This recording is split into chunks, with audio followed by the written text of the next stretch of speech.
Just 40 years ago, it was still common for people with a learning disability or autism to be sent to a long-stay institution, many of which were founded in the late 1800s right up until the 1930s. And it wasn't until the 1980s that these so-called asylums began closing for good. We developed our first supported living scheme for people with a learning disability in 1996, when we supported the closure of the long-stay wards at Calderstones Hospital in Clitheroe. We were one of a handful of forward-thinking housing providers with a vision of how to make things better. We knew that with the right type of housing and support, people with a learning disability could be free to live the life they wanted. 25 years on, and we're now one of the largest providers of homes for people with a learning disability, autism or mental health issues. More than 3,000 people are living in supported housing provided by us. Our accommodation stretches from the Scottish borders to the south of England, with homes in key cities such as Liverpool, Preston, Leeds, Leicester and Norwich. Many of our homes have been purpose-built to suit the needs of tenants. Other properties have been specially adapted to include things like access ramps, wide doorways, low kitchen worktops and wet rooms.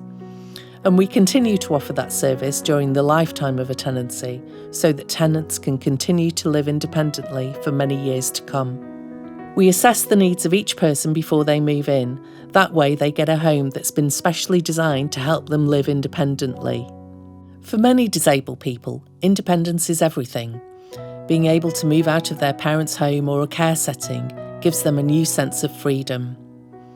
Tenants tell us they feel safe and well supported in their homes.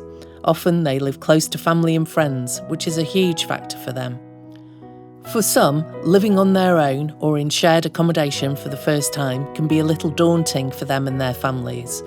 We're on hand to help tenants settle in and to help families with the transition. In some areas, we offer a handy person service, which tenants can call on if they need something fixing. We want our residents to feel part of the community, wherever they live. We help them connect with groups and activities in their area. We also provide funding for tenants to develop and take part in their own projects. This has included community gardening and craft projects.